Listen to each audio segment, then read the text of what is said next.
بسم الله الرحمن الرحيم.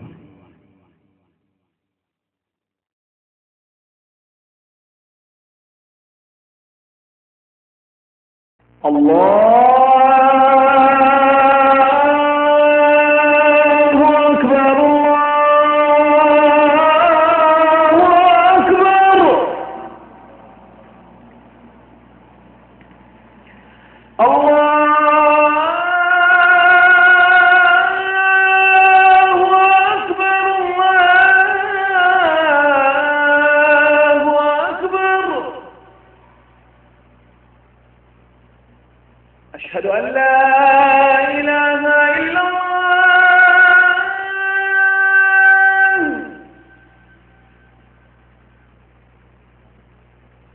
أشهد أن لا إله إلا الله.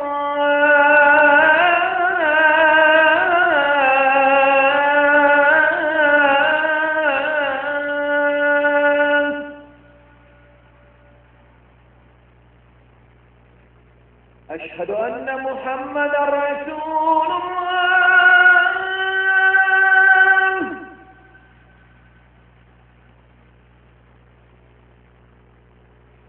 أشهد أن محمدا رسول الله.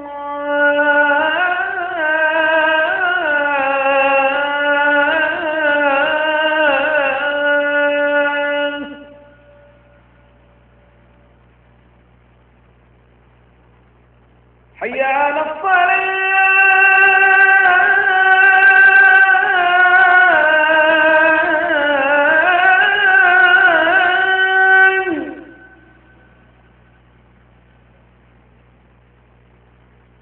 حي على الصلاة.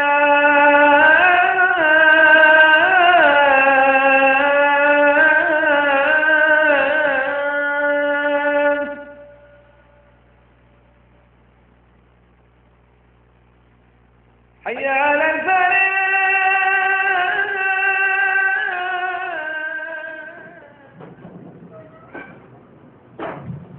السلام عليكم ورحمة الله وبركاته. الحمد لله رب العالمين، والصلاة والسلام على سيد المرسلين وعلى من تبعهم بإحسان إلى يوم الدين. أما بعد، محترم دوستو، آج بتاریخ 18 صفر 1425 ہجری مطابق 8 اپریل سن 2004 میلادی بروز جمعرات 8 بجے شب اردو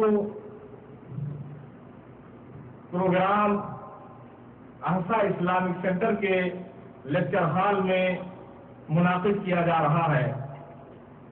موضوع ہے مسائل جاہلیت، اور اس موضوع پر روشنی ڈالنے کے لیے آپ کے جانے مانے مقرر فضیلت الشیخ عبدالہادی مدنی حفظہ اللہ آپ کے سامنے موجود ہیں۔ مسائل جاہلیت ایک ایسا موضوع ہے جس پہ فضیلت الشیخ روشنی ڈالیں گے، اور ہمارا ان مسائلوں کے متعلق کیا رویہ ہونا چاہیے، ہم کس طرح سے ان کو اپنائیں یا نہ اپنائیں، اور ہم انہیں اپنا دستور عمل بنائیں یا نہ بنائیں، اور ایک مسلمان کا اس کے ساتھ کیا تعلق ہونا چاہیے، فضیلت الشیخ اس پہ روشنی ڈالیں گے۔ زیادہ وقت نہ لیتے ہوئے میں محترم شیخ سے گزارش کروں گا کہ وہ خطاب شروع فرمائیں اور آپ لوگ بغور سنیں۔ اللہ تبارک و تعالی ہمیں محترم شیخ سے فائدہ پہنچائے۔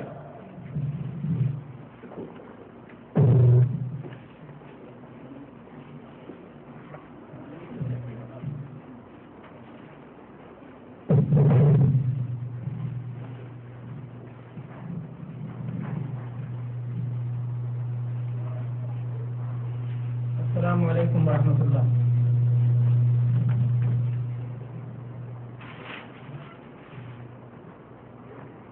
إن الحمد لله نحمده ونستعينه ونستغفره ونعوذ بالله من شرور أنفسنا ومن سيئات أعمالنا من يهده الله فلا مضل له ومن يضلل فلا هادي له وأشهد أن لا إله إلا الله وحده لا شريك له وأشهد أن محمدا عبده ورسوله يا أيها الذين آمنوا اتقوا الله حق تقاته ولا تموتن إلا وأنتم مسلمون يا أيها الناس اتقوا ربكم الذي خلقكم من نفس واحدة وخلق منها زوجها وبث منهما رجالا كثيرا ونساء واتقوا الله الذي تساءلون به والأرحام إن الله كان عليكم رقيبا يا أيها الذين آمنوا اتقوا الله وقولوا قولا سديدا يصلح لكم أعمالكم ويغفر لكم ذنوبكم ومن يطع الله ورسوله فقد فاز فوزا عظيما أما بعد فإن خير الحديث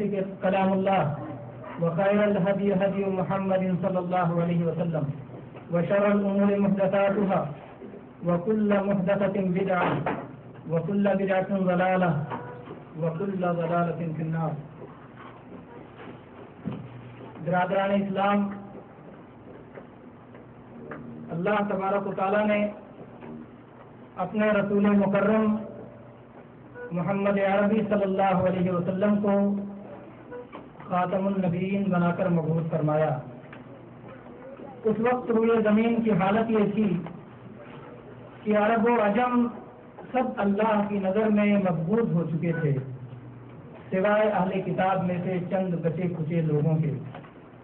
اللہ تعالیٰ نے اپنے نبی پاک صلی اللہ علیہ وسلم کے ذریعے اندھی آنکھوں کو بینا کر دیا، بہرے کانوں کو شنوا کر دیا، دلوں پر پڑے ہوئے پردے چاک کیے، دلوں کا زنگ دور کر دیا، لوگوں کو انسانیت کو ضلالت کی راہ سے نکال کر ہدایت کی راہ پر گامزن کیا. نبی پاک صلی اللہ علیہ وسلم کی نبوت کی برکت سے خیر عظیم، خیر کثیر عام ہوا اور دنیا میں بھلائی سے انسانیت نے فائدہ اٹھایا، انسانیت فیضیاب ہوئی. رسول اللہ صلی اللہ علیہ وسلم کی بعثت کے وقت لوگ صراط مستقیم سے منحرف تھے، شیطانوں کے راستوں پر چل رہے تھے، ان میں شر و فساد بہت بڑھ گیا تھا. ضرورت تھی کہ کوئی انہیں راہ حق بتلائے اور اللہ کے دین اور اللہ کی نازل کردہ وحی کی تعلیم دے، کیونکہ وہ لوگ اللہ کے نازل کردہ منہج سے ہٹ چکے تھے، اس منہج سے دوری اختیار کر چکے تھے، اور جو کچھ اس سے پہلے آسمانی تعلیم اللہ تبارک و تعالیٰ نے نازل فرمائی تھی اس کا اکثر حصہ ضائع ہو گیا تھا.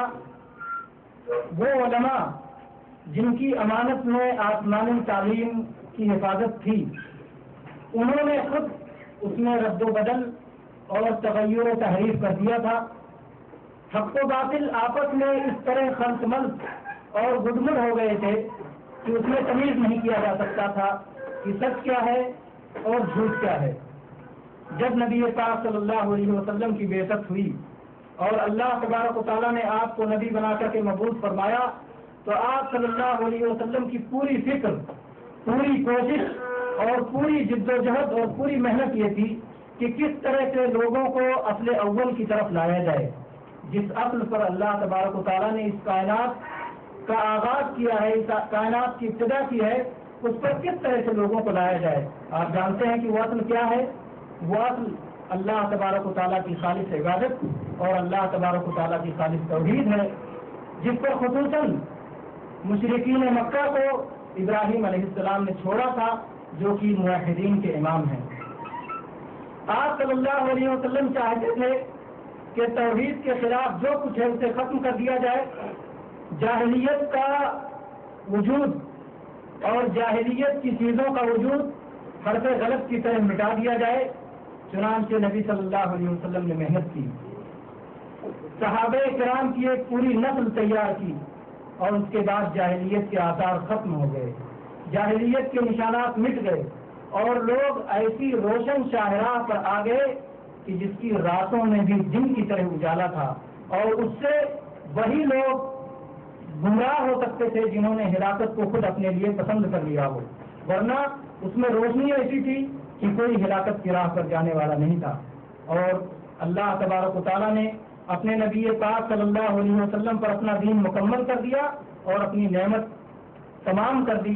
اللہ تعالیٰ نے ارشاد فرمایا الیوم اکملت لکم دینکم واتممت علیکم نعمتی ورضیت لکم الاسلام دینا۔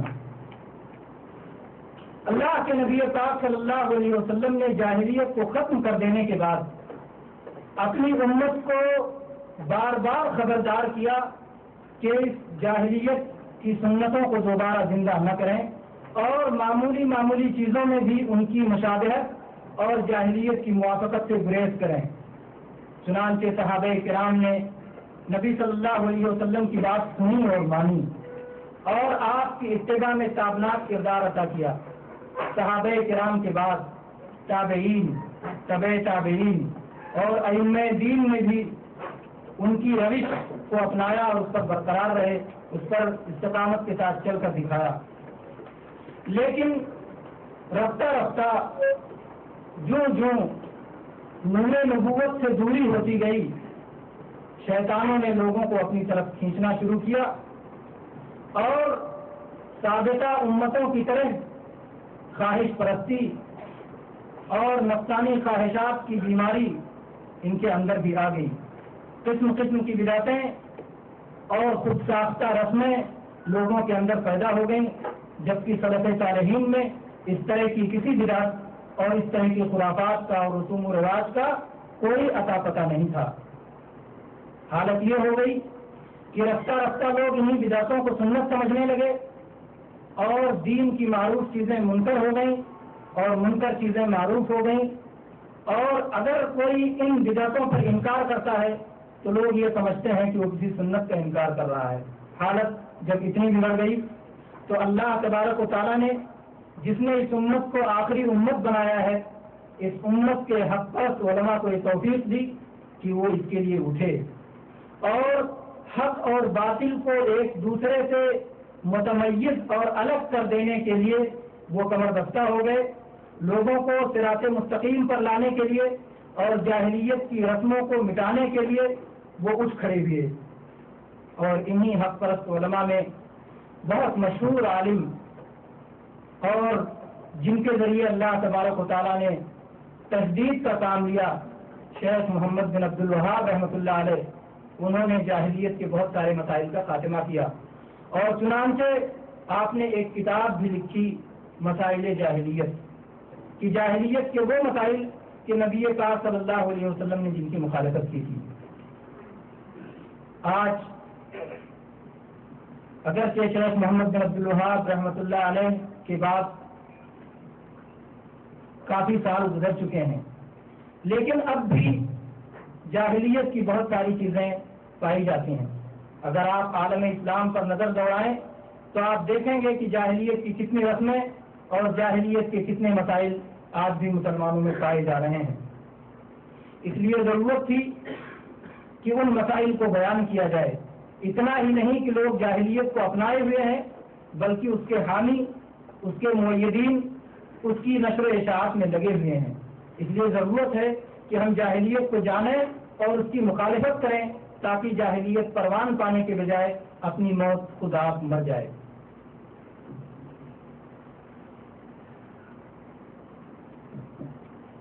جاہلیت کیا ہے؟ جاہلیت کے لغوی معنی کیا ہیں؟ جاہلیت یا جہالت یہ دونوں علم کی ضد ہے۔ نادانی کو جاہلیت کہتے ہیں۔ اسی طرح طیش اور بے اطمینانی کے معنی میں بھی جاہلیت آتا ہے۔ جاہلیت کی دو قسمیں ہیں، ایک کو کہتے ہیں جہل بسیط اور ایک کو کہتے ہیں جہل مرکب۔ جہل بسیط یہ ہے کہ آدمی کو سرے سے علم ہی نہ ہو، اور جہل مرکب یہ ہے کہ حقیقت کے برخلاف علم ہو، یعنی کسی چیز کی جو حقیقت ہے اس کے خلاف آدمی جانتا ہو۔ جیسے کسی فارسی شاعر نے کہا ہے، حرکت کی ندانت وہ بیدانت کی بیدانت در جہل مرکب ابد الدہر بمانت۔ وہ آدمی جو نہیں جانتا اور وہ یہ سمجھتا ہے کہ میں جانتا ہوں، تو وہ تا قیامت جہل مرکب میں پڑا رہے گا. ایک تو جانتا بھی نہیں اور اوپر سے یہ سمجھتا ہے کہ میں جانتا ہوں، تو ایسے جہالت کی اصلاح جلدی نہیں ہوتی. اس کو جہل مرکب کہتے ہیں. اور جہل بسیط کا خاتمہ آسان ہے کہ جس میں آدمی کو سرے سے معلومات ہی نہ ہو. شرعی اصطلاح میں جاہلیت یہ ہے کہ کسی قوم کی وہ حالت جب اسے اللہ کی ہدایت نہ پہنچی ہو. اللہ تعالیٰ کی ہدایت پہنچنے سے پہلے کسی قوم کی جو حالت ہوتی ہے وہ جاہلیت کی حالت کہتے ہیں.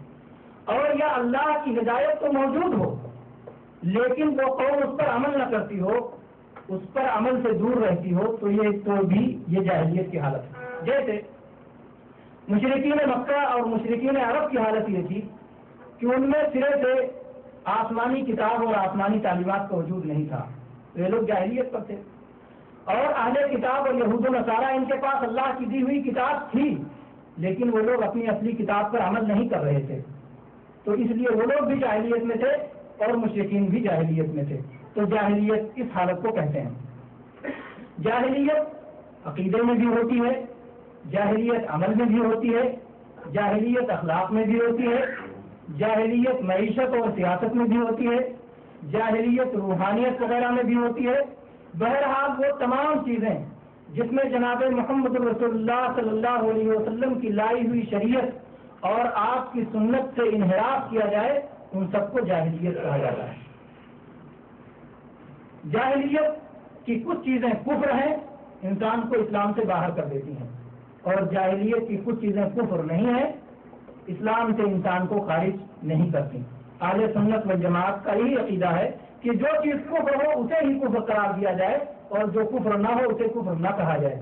جیسے کہ جناب محمد رسول اللہ صلی اللہ علیہ وسلم کے مشہور صحابی ابو ذر رضی اللہ عنہ، جن کے بارے میں نبی پاک صلی اللہ علیہ وسلم نے ایک بار فرمایا جب انہوں نے اپنے غلام کو کہہ دیا تھا یا ابن السودا، اے کلوٹی کے بیٹے، تو اللہ کے نبی صلی اللہ علیہ وسلم نے کہا انک امرؤ فیک جاہلیہ، تم ایسے آدمی ہو کہ تم میں جاہلیت کی بوبات موجود ہے. تو اس کا مطلب یہ نہیں کہ کفر موجود ہے، بلکہ جاہلیت کے اوصاف میں سے ایک صفت، جاہلیت کی خصلتوں میں سے ایک خصلت تمہارے اندر موجود ہے، لیکن یہ کفر نہیں ہے، لیکن معصیت ضرور ہے، گناہ ضرور ہے. جاہلیت کی مخالفت فرض ہے.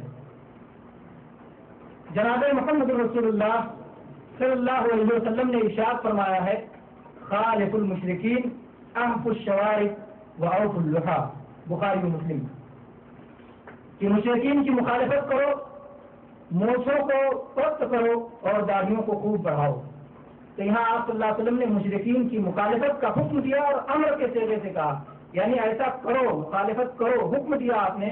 اور جب امر کا صیغہ آتا ہے تو اس سے فرضیت معلوم ہوتی ہے کہ یہ چیز فرض ہے. اسی طرح سے اللہ کے نبی صلی اللہ علیہ وسلم نے دوسری جگہ ارشاد فرمایا خالف الیہود فإنہم لا یصلون فی نعالہم ولا فی خاتہم، رواہ ابو داؤد، کہ مشرکین کی مخالفت کرو، یہود کی مخالفت کرو، کیونکہ وہ لوگ اپنے جوتوں میں اور اپنے موزوں میں کبھی صلاۃ نہیں پڑھتے، کبھی عبادت نہیں کرتے. تو اس لیے مسلمانوں کو کہا گیا کہ اپنے جوتوں اور موزوں میں بھی نماز پڑھیں، اس سے ان کی مخالفت ہوتی ہے. اس سے آپ یہ نہ جانیں کہ نماز اس میں جوتوں میں نماز پڑھنا فرض ہے، یعنی نماز جوتوں میں پڑھنے کا موقع ملے تو پڑھیں. یہ نہ سمجھیں کہ جوتے میں اگر کوئی نماز پڑھ لیا تو پھر اس کی نماز نہیں ہوگی، بلکہ اس وقت اس کو یہود کی مخالفت کی وجہ سے ثواب ملے گا. اللہ تبارک و تعالیٰ نے قرآن مجید میں ارشاد فرمایا ثم جعلناك على شريعة من الامر فاتبعها ولا تتبع اهواء الذين لا يعلمون، سورہ جاثیہ آیت نمبر 18. ہم نے آپ کو دین کے ایک واضح راستے اور شریعت پر قائم کر دیا ہے، لہذا آپ اس کی اتباع کریں اور نادانوں کی خواہشوں کی پیروی میں نہ پڑیں. اس آیت میں نادانوں سے مراد وہ تمام لوگ ہیں جو جناب محمد رسول اللہ صلی اللہ علیہ وسلم کی شریعت کی مخالفت کرتے ہیں اور اپنی خواہشات کے پیچھے چلتے ہیں. اہل جاہلیت کی اتباع کا انجام بہت برا اور بڑا رسوا کن ہے. اللہ تبارک و تعالیٰ نے قرآن مجید میں ارشاد فرمایا وَلَن تَرْضَىٰ عَنْكَ الْيَهُودُ وَلَا النَّصَارَىٰ حَتَّىٰ تَتَّبِعَ مِلَّتَهُمْ قُلْ إِنَّ هُدَى اللَّهِ هُوَ الْهُدَىٰ وَلَئِنِ اتَّبَعْتَ أَهْوَاءَهُمْ بَعْدَ الَّذِي جَاءَكَ مِنَ الْعِلْمِ مَا لَكَ مِنَ اللَّهِ مِنْ وَلِيٍّ وَلَا نَصِيرٍ. یہ سورہ بقرہ کی آیت نمبر 120 ہے. اس میں اللہ تبارک و تعالیٰ نے ارشاد فرمایا کہ آپ سے یہود و نصارہ ہرگز راضی نہیں ہو سکتے جب تک کہ آپ ان کے مذہب کے تابع نہ ہو جائیں.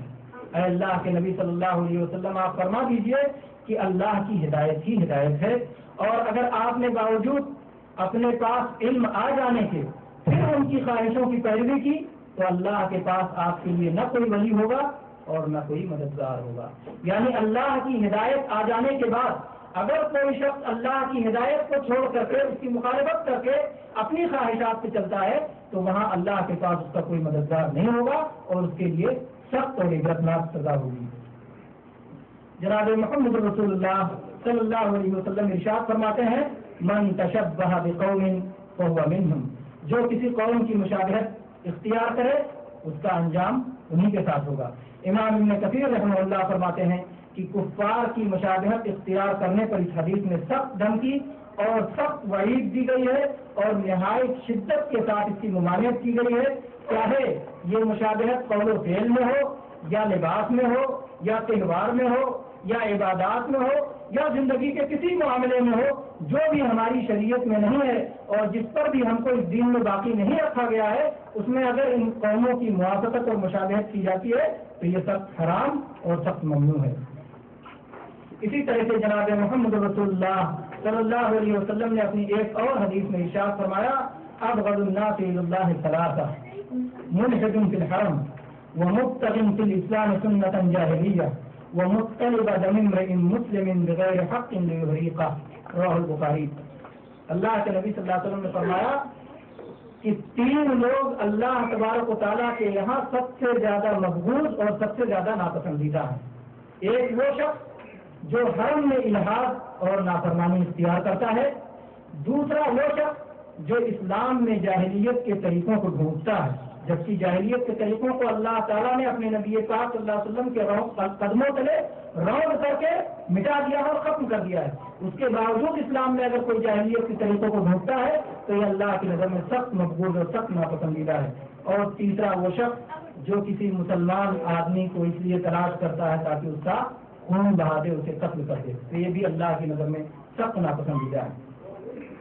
اسی طرح سے جناب محمد رسول اللہ صلی اللہ علیہ وسلم نے ارشاد فرمایا لَتَتَّبِعُنَّ سُنَنَ مَنْ كَانَ قَبْلَكُمْ شِبْرًا شِبْرًا وَذِرَاعًا ذِرَاعًا حَتَّى لَوْ دَخَلُوا جُحْرَ ضَبٍّ تَبِعْتُمُوهُمْ قُلْنَا يَا رَسُولَ اللَّهِ الْيَهُودَ وَالنَّصَارَى قَالَ فَمَنْ رواه البخاری ومسلم.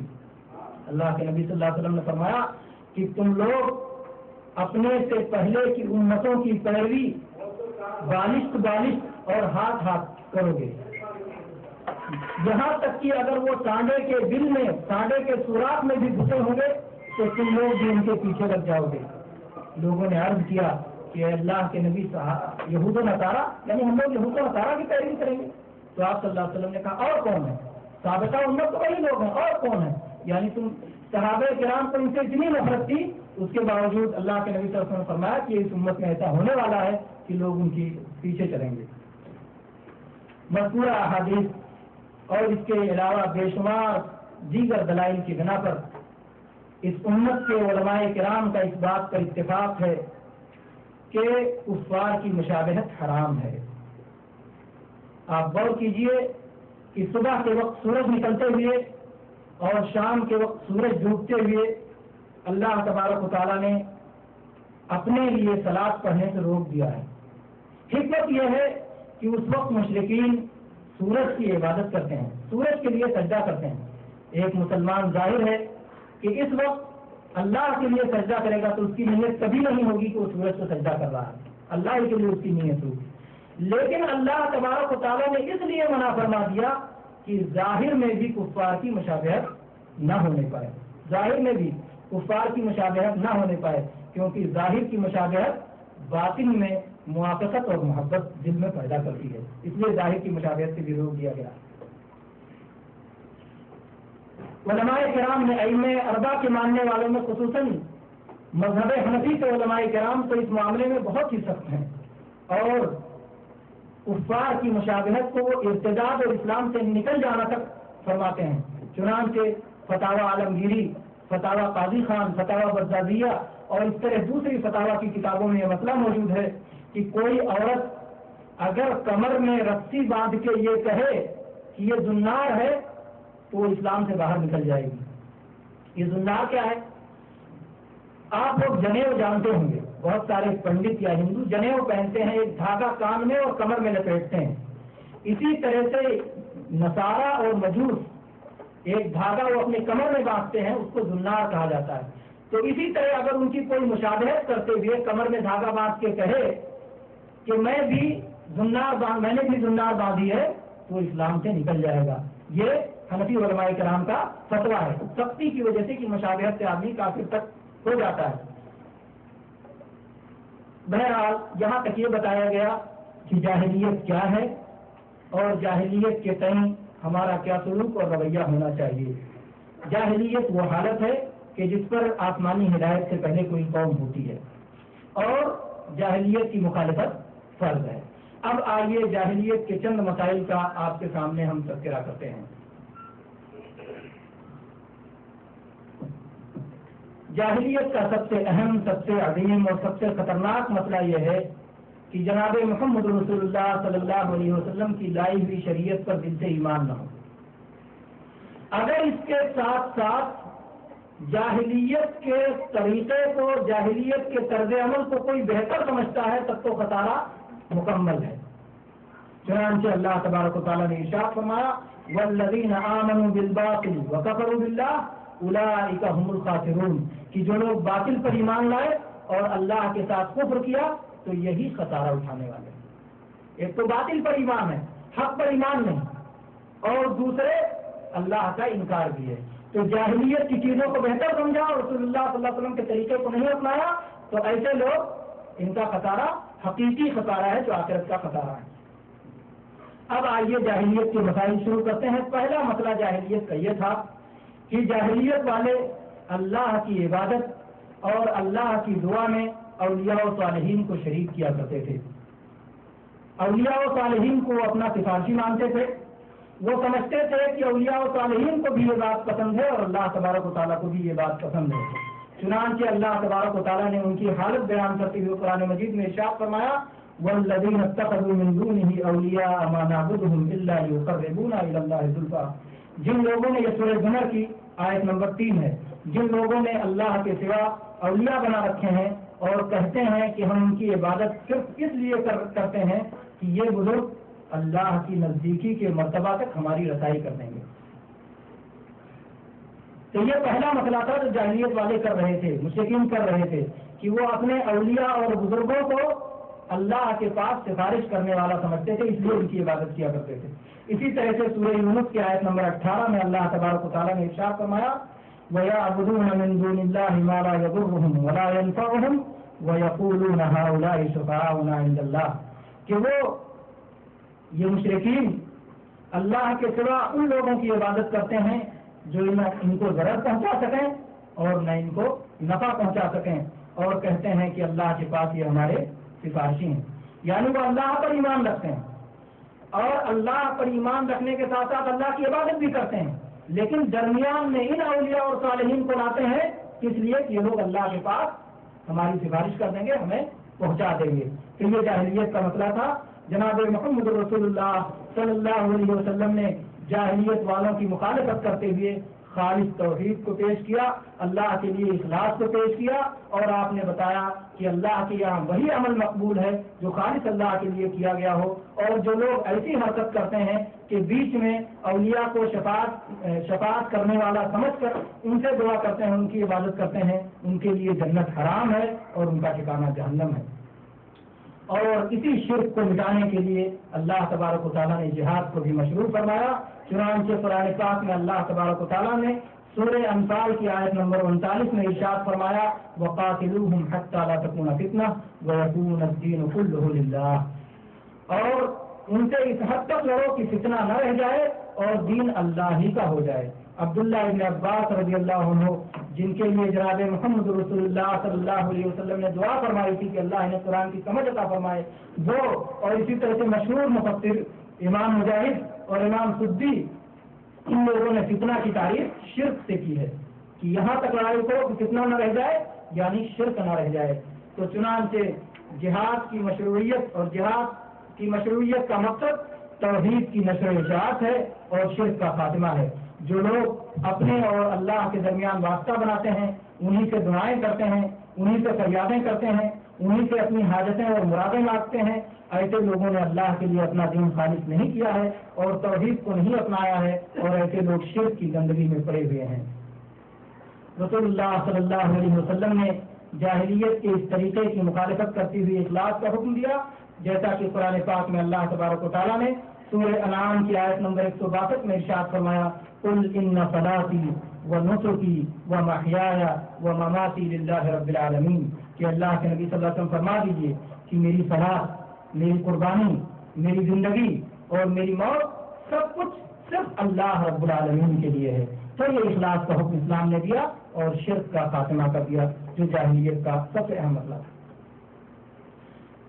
جاہلیت کا دوسرا مسئلہ یہ تھا کہ وہ لوگ اپنے دین میں اور اپنی دنیا میں بھی فرقہ بندی اور گروہ بندی کا شکار تھے۔ ہر گروہ اپنے آپ میں خوش تھا، اپنے آپ میں مگن تھا۔ ایک طرف اہل کتاب تھے جو اپنی کتاب پر پختہ عمل کر رہے تھے، کچھ لوگ اس میں سے اپنی کتاب پر پختہ عمل کر رہے تھے، مضبوطی سے پکڑے ہوئے تھے، لیکن ان کی مصیبت یہ تھی کہ ان کی کتاب میں رد و بدل ہو چکا تھا، تحریف ہو چکا تھا، تغییر ہو چکا تھا، اور جو کچھ حق تھا وہ اللہ کی جانب سے منسوخ ہو چکا تھا۔ تو یا تو منسوخ تھا اور یا تو مبدل تھا، اس لیے ان کا عمل کرنا کوئی مفید نہیں تھا، کسی طرح مفید نہیں تھا۔ اور کچھ لوگ تھے جو کتاب کا علم ہونے کے باوجود اپنی کتاب کی مخالفت کر رہے تھے۔ دوسری طرف ان پڑھ اور جاہل مشرکین تھے جو دین کے نام پر جو چیز بھی پسند آتی اسے مفید سمجھ کر کے، اسے نافع سمجھ کر کے اس پر عمل کرنے لگ جاتے۔ کوئی تاروں کی عبادت کر رہا تھا، کوئی مجسموں کی عبادت کر رہا تھا، کوئی بتوں کی عبادت کر رہا تھا، کوئی قبروں کی عبادت کر رہا تھا، کوئی استھانوں کی عبادت کر رہا تھا۔ کسی نے اپنے اپنے قبیلے کے الگ الگ بت بنا رکھے تھے، انہوں نے اپنے عبادت کے الگ الگ طریقے اپنے منمانی بنا رکھے تھے، اس لیے کہ ان کے پاس آسمانی ہدایت موجود نہیں تھی بلکہ منمانیاں تھیں۔ تو یہ دونوں گروہ فرقہ بندی کا شکار تھے، اور ہر کوئی سمجھتا تھا کہ حق اسی کی جاگیر ہے۔ وہ اپنی دنیا میں بھی گروہ در گروہ بٹے ہوئے تھے، معمولی اسباب پر باہم جنگ و جدال چھڑ جاتی تھی، خون ریزی ہوتی تھی، عزت و آبرو لٹتی تھی۔ نہ کوئی حاکم تھا جس کا حکم چلتا، اور نہ کوئی قانون تھا کہ جس پر سب عمل کرتے، سب اس کو تسلیم کرتے۔ جنگل کا راج تھا، طاقتور کمزور کو کھا رہا تھا، ظلم پر فخر کیا کرتے تھے، اور طاقت ہی کو اپنا حق حاصل کرنے کا واحد راستہ تصور کیا کرتے تھے۔ ایسی حالت میں اللہ تبارک و تعالیٰ نے دین بھیجا اور اتحاد و اتفاق کا حکم دیا، فرقہ بندی اور اختلاف سے روکا۔ چنانچہ اللہ تبارک و تعالیٰ نے قرآن مجید میں سورہ آل عمران کی آیت نمبر 105 میں ارشاد فرمایا، وَلَا تَكُونُوا كَالَّذِينَ تَفَرَّقُوا وَاخْتَلَفُوا مِن بَعْدِ مَا جَاءَهُمُ الْبَيِّنَاتُ وَأُولَٰئِكَ لَهُمْ عَذَابٌ عَظِيمٌ۔ ان لوگوں کی طرح نہ ہو جاؤ جو لوگ فرقہ فرقہ بن گئے، ٹولی بن گئے، جماعت بن گئے، اور واضح اور روشن دلائل آ جانے کے بعد ان لوگوں نے آپس میں اختلاف کیا، ایسے لوگوں کے لیے بہت بڑا عذاب ہے۔ اس سے معلوم ہوا کہ یہود و نصارہ کے باہمی اختلافات اور تفرقہ کی وجہ یہ نہیں تھی کہ انہیں حق کا پتہ نہیں تھا اور اس کے دلائل سے وہ لوگ بے خبر تھے، بلکہ حقیقت یہ ہے کہ حق کو جانتے ہوئے محض اپنے دنیاوی مفادات اور نفسانی اغراض کے لیے ان لوگوں نے اختلافات اور فرقہ بندی کی راہ پکڑی تھی، وہ اس پر جمے ہوئے تھے۔ قرآن مجید نے مختلف اسلوب اور مختلف پیرائے میں بار بار اس حقیقت کی نشاندہی کی ہے اور اس سے دور رہنے کی تاکید فرمائی ہے، مگر افسوس ہے کہ آج بھی اس امت کے تفرقہ بازوں نے ٹھیک یہی روش اختیار کی ہے، اور حق اور اس کی روشن دلیلیں خوب اچھی طرح معلوم ہو جانے کے باوجود وہ لوگ اپنی فرقہ بندیوں پر جمے ہوئے ہیں اور اپنی عقل و ذہانت کا سارا جوہر سابقہ امتوں کی طرح تعویل و تحریف کے مکروہ شغل میں ضائع کر رہے ہیں۔ آج اگر ہم عالم اسلام پر ایک دائرہ نظر ڈالتے ہیں تو ہم کو نظر آئے گا کہ مسلمان بھی اپنے دین اور اپنی دنیا دونوں میں فرقہ بندی کا شکار ہیں۔ دین میں دیکھیے تو ہر کوئی ایک دوسرے کو کافر قرار دے رہا ہے، ایک دوسرے پر لعنت کر رہا ہے، حق کو صرف اپنی جاگیر سمجھتا ہے، یہ سب نتیجہ ہے اس بات کا کہ اللہ تبارک و تعالیٰ کی طرف سے جو وحی نازل ہوئی ہے، جو کتاب نازل ہوئی ہے، جو سنت اور جو حدیث اللہ نے اپنے رسول کو دیا ہے، ان تعلیمات سے دوری اختیار کرنے کی وجہ سے یہ فرقہ بندیاں ہو گئی ہیں، اور اس کو چھوڑ کر کے لوگوں نے اس کے مقابلے میں اپنے ذوق و وجد کو، اپنے منطق و فلسفہ کو، اپنے کشف و کرامات کو اور اپنے منامات و حکایات کو، اپنے خواب و خیالات کو اپنا لیا ہے۔ اس لیے وہ لوگ حق کو چھوڑ کر کے باطل کے راستے پر دوڑے چلے جا رہے ہیں۔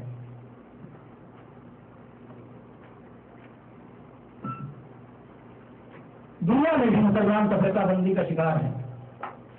کوئی کسی قومیت پر فخر کر رہا ہے، اور کوئی کسی نسل پر، اور کوئی کسی علاقے پر، اور کوئی کسی سرزمین پر۔ کوئی ترکی ہے تو کوئی عربی ہے تو کوئی ہندی ہے تو کوئی ایرانی ہے، تو کوئی مختلف جو ہے ان لوگوں نے طبقات اور مختلف تقسیمات اور مختلف تمیزات بنا لیے ہیں، جن کی وجہ سے آپس میں بٹے ہوئے ہیں۔ جبکہ اللہ تبارک و تعالیٰ نے قرآن مجید میں ارشاد فرمایا تھا سورہ آل عمران کی آیت نمبر 103 میں، وَاعْتَصِمُوا بِحَبْلِ اللَّهِ جَمِيعًا وَلَا تَفَرَّقُوا، کہ سارے لوگ مل کر مضبوطی کے ساتھ اللہ کی رسی کو تھام لو اور فرقہ فرقہ اور جماعت جماعت نہ بنو۔ اور ایسے ہی اللہ تعالیٰ نے فرمایا ہے اِنَّمَا الْمُؤْمِنُونَ إِخْوَةٌ، کہ تمام ایمان والے آپس میں بھائی بھائی ہیں۔ یہاں پر اس نقطے کی وضاحت ضروری ہے کہ اتحاد کا مطلب یہ نہیں ہے کہ حق اور باطل کو اکٹھا کر لیا جائے۔ کوئی کچھ بھی کہتا ہو، بدعت کر رہا ہو، شرک کر رہا ہو، شرک کی دعوت دے رہا ہو، اس کے باوجود اس کے ساتھ اتحاد کر لیا جائے، یہ ہرگز مراد نہیں ہے، بلکہ وہ اتحاد قابل مذمت ہو جائے گا۔ قابل مذمت یہ اختلاف نہیں ہے جس میں شرک و بدعت کی وجہ سے اختلاف کیا گیا ہو، یہ تو قابل مد ہے، قابل تعریف ہے۔ یعنی اگر کوئی شخص اپنے کسی ایسے مسلمان سے بائیکاٹ کرتا ہے یا اس سے جدائی اختیار کرتا ہے یا اس سے الگ ہوتا ہے، جو شخص شرک کی دعوت دے رہا ہے، بدعت کی دعوت دے رہا ہے، تو یہ اس کے لیے جائز اور درست ہے، اور یہ قابل مذمت اختلاف نہیں ہے۔ لیکن وہ اختلافات کہ جن کے لیے کوئی سند نہیں ہے اور جن کے لیے کوئی دلیل نہیں ہے اور جن کے لیے آپ مخالف کا دلیل نہیں جانتے اور دلیل جانے بغیر اس سے اختلاف کر رہے ہیں، تو ایسے اختلاف قابل مذمت ہیں۔ یہ جاہلیت کا دوسرا مسئلہ رہا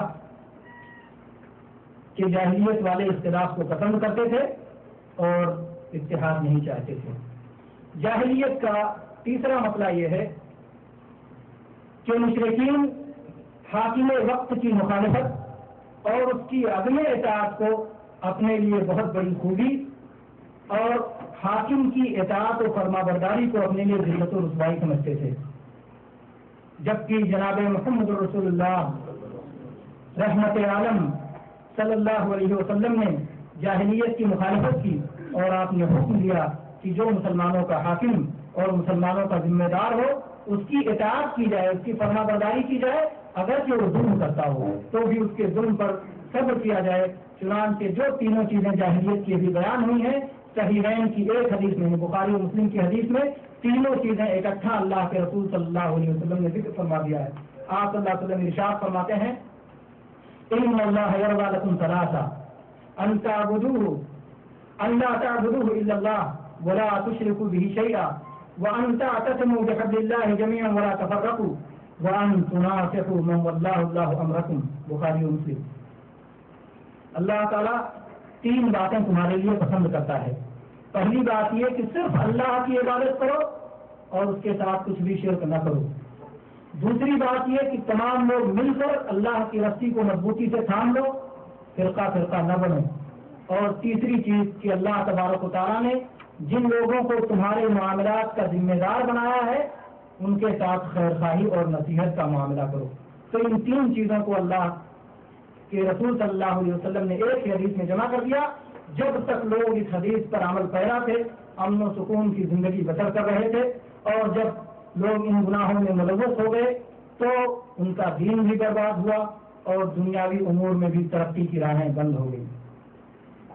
جاہلیت کا چوتھا مسئلہ یہ ہے کہ مشرکین نے اپنے دین کے بہت سارے اصول بنا رکھے تھے جن سے وہ اپنے دین کو سمجھتے تھے۔ اس میں سے ایک بہت بڑا اصول تقلید تھا، اول و آخر تمام مشرکین کا یہ بہت بڑا ہتھیار رہا ہے. جب بھی انبیاء کرام اپنی توحید کی دعوت لے کر کے کسی بھی قوم میں آتے تھے تو وہ اس دعوت کو رد کرنے کے لیے اپنے باپ دادا کی تقلید کا سہارا لیتے تھے اور کہتے تھے کہ ہمارے باپ دادا جس راہ پر چل رہے تھے ہم بھی اسی راہ پر چلیں گے. چنانچہ قرآن مجید میں اللہ تبارک و تعالیٰ نے مشرکین کے اس برے عقیدے کی اس طرح وضاحت فرمائی ہے.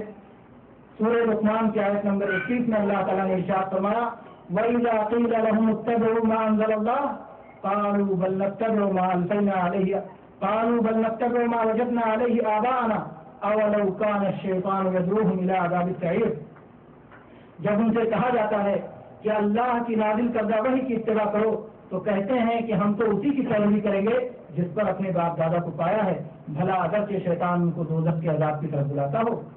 تقلید کس کو کہتے ہیں؟ تقلید ہے کیا؟ تقلید اہل علم کے نزدیک یہ ہے کہ آدمی ایسے لوگوں کی اتباع کرے جن کی اتباع کے لیے کوئی حجت و دلیل اور کوئی برہان نہ ہو، اسے تقلید کہتے ہیں.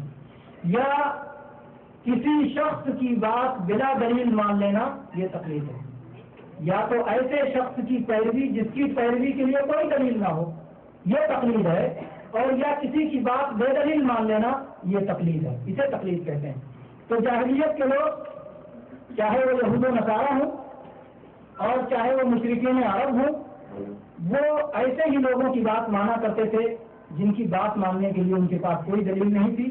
وہ اپنے آباء و اجداد کی بات مانتے تھے، وہ اپنے بزرگان دین کی بات مانتے تھے، وہ اپنے اولیاء و صالحین کی بات مانتے تھے، وہ اپنے علماء اور عبادت گزاروں کی بات مانتے تھے جو کتاب و سنت کی دلیل کے بغیر یا ان کے پاس آنے والے نبیوں کی طرف جو آسمانی ہدایت نازل ہوئی تھی اس ہدایت کی مخالفت میں ان لوگوں کی باتوں مان لیا کرتے تھے.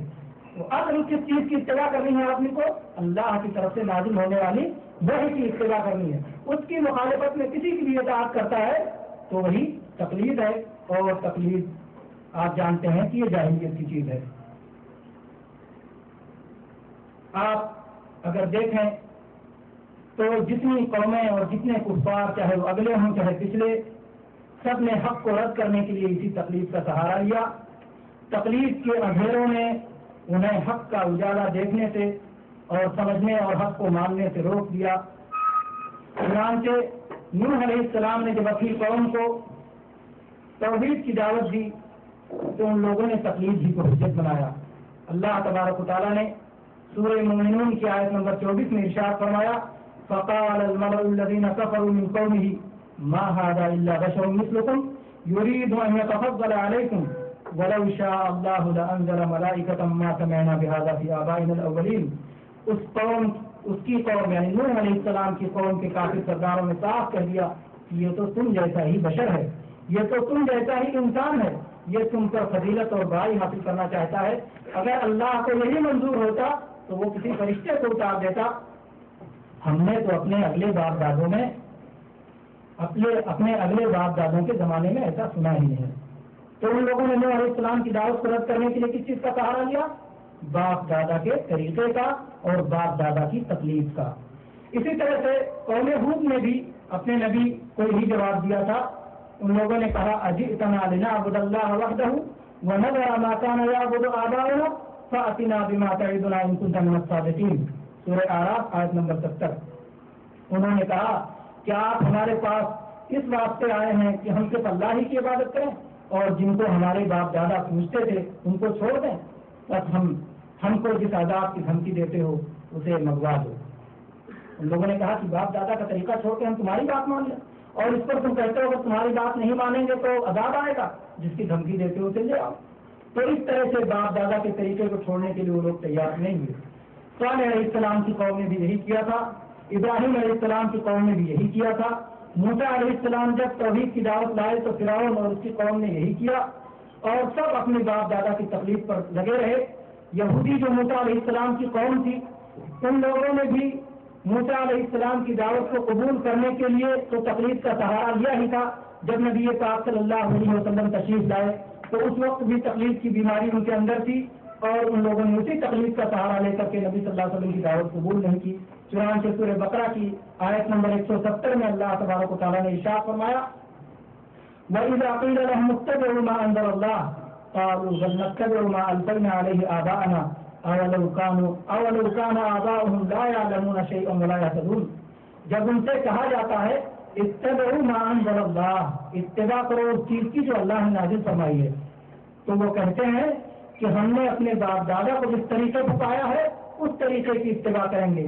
آپ ان سے کہہ دیجئے کیا اس صورت میں جو اپنے باپ دادا کی پیروی کریں گے جبکہ ان کے باپ دادا بے علم تھے اور ان کے باپ دادا حق راستے کو نہیں جانتے تھے، تب بھی وہ لوگ اپنے باپ دادا کی پیروی کریں گے؟ مشرکین عرب کی حالت یہود سے بدتر تھی.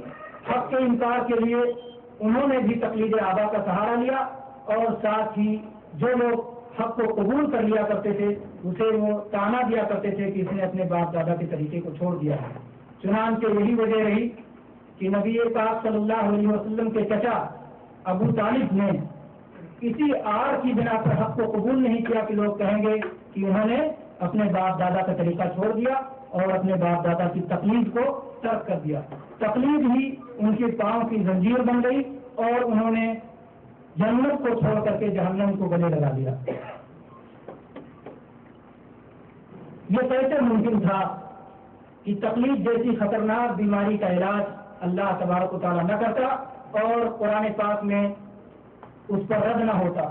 چنانچہ اللہ تبارک و تعالیٰ نے قرآن پاک میں جگہ جگہ غور و فکر کرنے کا حکم دیا ہے. یہ نہیں کہا ہے کہ بلا غور و فکر کے اور اندھے بہرے بن کر کے کسی کے پیچھے چلتے رہو، اور رسولوں کی لائی ہوئی شریعت کی پیروی کرنے کا حکم دیا ہے. اللہ تبارک و تعالیٰ نے ارشاد فرمایا افلا یتدبرون القرآن، سورہ نساء کی آیت نمبر 82 میں، کہ وہ لوگ قرآن پاک پر غور و فکر کیوں نہیں کرتے. اسی طرح سے اللہ تبارک و تعالیٰ نے قرآن مجید میں کفار کے جو عیوب ذکر کیے ہیں اس میں یہ عیب ذکر کیا ہے کہ یہ لوگ جاہل ہیں، یہ نادان ہیں، یہ بے علم ہیں، یہ اندھے ہیں، بہرے ہیں، گونگے ہیں، بے عقل ہیں. اور اللہ تعالیٰ نے ان سے کہا ہے کہ اگر تم اپنی بات میں سچے ہو تو دلیل پیش کرو. تو دلیل کا بار بار مطالبہ کیا ہے اور دلیل جاننے کے بعد کوئی چیز تقلید نہیں رہ جاتی ہے. تو اس طرح سے تقلید کی ان تمام باتوں سے تقلید کی تردید ہوتی ہے. تقلید کی مذمت میں اور بھی بے شمار دلائل موجود ہیں. اسی طرح سے تقلید کی مذمت میں یہ دلیل بھی ہے کہ جب جہنم میں چلے جائیں گے تو جن لوگوں کی تقلید کی بنا پر راہ حق سے برگشتہ ہو کر جہنم رسید ہوئے تھے. اسی طرح سے اللہ تبارک و تعالیٰ نے قرآن مجید میں کفار کے جو عیوب ذکر کیے ہیں اس میں یہ عیب ذکر کیا ہے کہ یہ لوگ جاہل ہیں، یہ نادان ہیں، یہ بے علم ہیں، یہ اندھے ہیں، بہرے ہیں، گونگے ہیں، بے عقل ہیں. اور اللہ تعالیٰ نے ان سے کہا ہے کہ اگر تم اپنی بات میں سچے ہو تو دلیل پیش کرو. تو دلیل کا بار بار مطالبہ کیا ہے اور دلیل جاننے کے بعد کوئی چیز تقلید نہیں رہ جاتی ہے. تو اس طرح سے تقلید کی ان تمام باتوں سے تقلید کی تردید ہوتی ہے. تقلید کی مذمت میں اور بھی بے شمار دلائل موجود ہیں. اسی طرح سے تقلید کی مذمت میں یہ دلیل بھی ہے کہ جب جہنم میں چلے جائیں گے تو جن لوگوں کی تقلید کی بنا پر راہ حق سے برگشتہ ہو کر جہنم رسید ہوئے تھے ان سے سخت دشمنی کا اعلان کرتے ہوئے کہیں گے وقالوا ربنا انا اطعنا سادتنا وكبراءنا فاضلونا السبيل ربنا آتهم ضعفين من العذاب والعنهم لعنا كبيرا. سورہ احزاب کی آیت نمبر 67 اور 68. وہ کہیں گے کہ اے اللہ ہم نے اپنے بڑوں کی اور اپنے لیڈروں کی، اپنے سرداروں کی بات مانی تھی، ان لوگوں نے ہم کو راستے سے بھٹکا دیا تھا. اے اللہ تو انہیں دگنا عذاب دے، اے اللہ ہم پر تو بہت بڑی لعنت فرما. تو اس طرح سے وہ لوگ جن کی اطاعت کیے تھے، جن کی تقلید کیے تھے، ان سے اپنی مخالفت اور اپنی دشمنی کا جہنم میں اعلان کریں گے. تقلید کے خلاف اس قدر واضح دلائل ہونے کے باوجود بہت سارے مسلمان آج بھی تقلید کی جکڑ بندیوں میں پڑے ہوئے ہیں اور تعجب تو یہ ہے کہ اپنے مقلد ہونے پر فخر کرتے ہیں. آپ جانتے ہیں کہ تقلید بلا دلیل کسی کی پیروی کا نام ہے، اور یہ بات آپ کو بار بار بتائی گئی کہ بلا دلیل کسی کی پیروی کرنا یا ایسے لوگوں کی پیروی کرنا کہ جن کی اتباع کے لیے کوئی دلیل نہیں ہے، یہ تقلید ہے. کچھ لوگ تو پہلے ہی دن سے یہ سبق پڑھاتے ہیں کہ اپنے امیر کی، اپنے شیخ کی، اپنے پیر کی اطاعت ضروری ہے، وہ کچھ بھی کرے گا اس پر انکار نہیں کرنا، اس پر اعتراض نہیں کرنا، یہ تمہارے لیے جائز نہیں ہے. پیر جو کہے وہی تمہارے لیے سب کچھ ہے، اور مرید کے لیے ضروری ہے کہ اپنے ظاہر میں اپنے باطن میں ہر ایک میں اپنی پیر کی اتباع کرے اور پیر اپنے مرید کے ہاتھ میں ایسے ہی رہے کہ جیسے ایک مردہ غسل دینے والے کے ہاتھ میں رہتا ہے۔ میرے بھائیوں، یہ تقلید کی بدترین صورت ہے اور یہ بڑا خطرناک عقیدہ ہے۔ اس کے ذریعے لوگ کتاب و سنت سے ہٹا کر کے شیطان کے منمانی راستے پر چلانا چاہتے ہیں۔ اسی طرح سے کچھ مسلمان یہ عقیدہ رکھتے ہیں کہ ان کے امام انبیاء کی طرح معصوم اور غلطیوں سے پاک ہیں، ان کی تقلید واجب ہے۔ اپنے امام کی تقلید وہ اللہ اور رسول کی اطاعت ہے اور اپنے امام کی مخالفت یہ اللہ اور اس کے رسول کی مخالفت ہے، لیکن ظاہر ہے کہ یہ بھی بدترین جاہلیت ہے اور یہ بھی تقلید میں انتہائی غلو ہے۔ قبر پرستی، میلاد خوانی، فاتحہ خوانی، قبروں پر منت اور چڑھاوے، یہ ساری چیزیں تقلید ہی کے راستے سے آئی ہیں۔ آدمی سے جب پوچھا جاتا ہے کہ ایسا کیوں کرتے ہو تو کہتے ہیں کہ ہم نے باپ دادا کو اسی طرح کرتے ہوئے پایا ہے، جبکہ آپ غور کریں کہ یہ سب عقیدہ کے مسائل ہیں اور عقیدہ کے مسائل میں تمام علماء کرام کا اس بات پر اتفاق ہے کہ اس میں تقلید جائز نہیں ہے۔ عقیدہ میں تقلید جائز نہیں ہے۔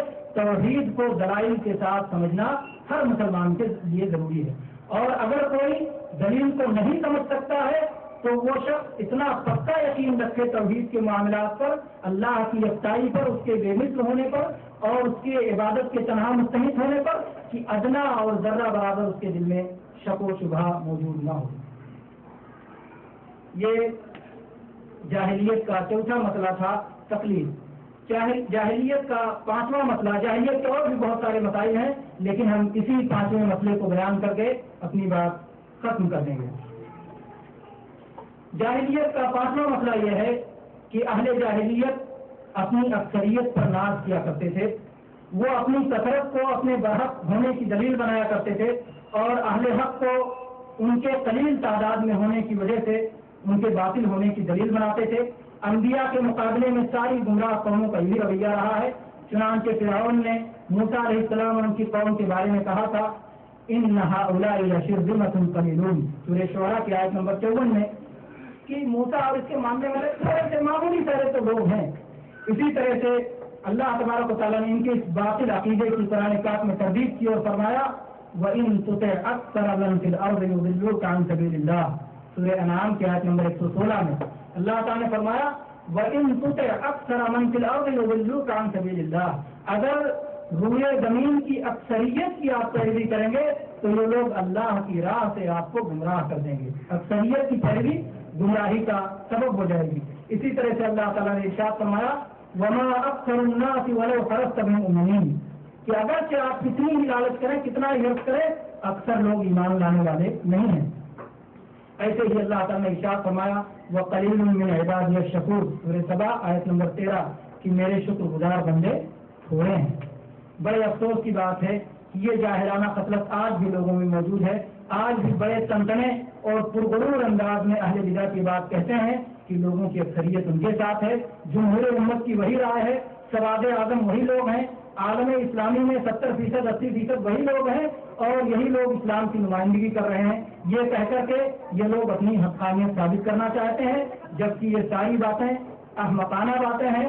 اکثریت حق کے خلاف کبھی دلیل نہیں رہی، حق ہی لائق اتباع ہے، چاہے حق کے ماننے والے کتنے ہی تھوڑے ہوں، کتنے ہی کم ہوں، حق کو دلیل سے سمجھا جاتا ہے۔ اللہ تبارک و تعالیٰ نے جس کو بصیرت سے نوازا ہو اس کو دلائل سمجھنا چاہیے، دلائل پر غور کرنا چاہیے اور دلائل کے مطابق ہی عمل کرنا چاہیے۔ یہ چند مسائل تھے جاہلیت کے جو تیزی کے ساتھ آپ کے سامنے پیش کر دیے گئے ہیں۔ جاہلیت کے ایسے بہت سارے مسائل ہیں کہ جن کی مخالفت کی ضروری ہے۔ اس کے لیے ہم آپ کو بتائیں گے کہ آپ مسائل جاہلیت نامی کتاب پڑھیں اور اس میں آپ بہت سارے جاہلیت کے مسائل دیکھیں گے اور اس میں آپ دیکھیں گے کہ وہ مسائل ہمارے سماج میں اور یا خود ہماری اپنی ذات کے اندر کس طرح پائے جا رہے ہیں اور ان مسائل سے چھوڑنا اور ان سے دوری اختیار کرنا ہمارے لیے کس طرح ضروری ہے۔ اللہ تبارک و تعالیٰ ہم سب کو جاہلیت کے مسائل سمجھنے اور اس کی مخالفت کرنے کی توفیق عطا فرمائے اور جاہلیت سے ہمیں دور رکھے۔ آمین۔ وآخر دعوانا الحمد للہ رب العالمین وصلی اللہ علیہ وسلم۔